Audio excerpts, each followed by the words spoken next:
গত শনিবার রাতে আমাদের হঠাৎ প্ল্যান হয়েছিল যে আমরা জলপেশে যাব রবিবার সকালে।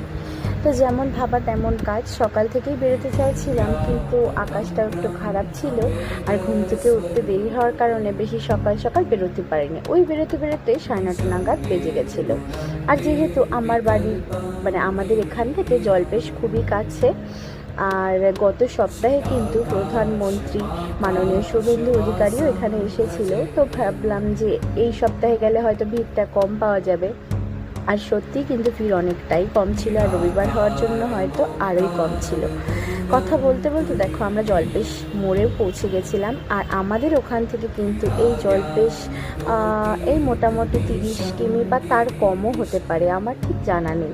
আর ওই দেখো মন্দিরের চূড়াটা দেখা যাচ্ছে, আর রাস্তাটা দেখো কি সুন্দর, আর আকাশে কিন্তু হালকা মতন মেঘও ছিল। তারপর যাই হোক, রাজীব কিন্তু টিকিটটা কেটে নিল, আর আমরা দুজনে কিন্তু ভিতরে ঢুকে পড়লাম মন্দিরে। আর বাড়ি থেকে দুধ, জল, ফুল সমস্ত কিছু নিয়ে গিয়েছিলাম, আর ওখানে গিয়ে জল ঢেলেছিলাম। আর বিশেষ একটা ভিড় ছিল না, সেভাবে আমাদের দাঁড়াতে হয়নি। আর দেখো ঘেমে টেমে আমার কি অবস্থা। তারপর কিন্তু বেরিয়ে সেখান থেকে আমরা প্যারা সন্দেশ কিনে নিলাম। আর তারপর কিন্তু আমরা যেহেতু সকাল থেকে না খেয়েছিলাম, ঘড়িতেও 11টা বাজছিল, আর তাই জন্য ভাবলাম কিছু একটা হালকা মতন টিফিন খেয়ে নিই। তাই জন্য পুরি, আলুর তরকারি আর ল্যাংচা নিয়ে নিয়েছিলাম। আর তারপর কিন্তু আমরা সোজা চলে গেছিলাম জটিলেশ্বরে।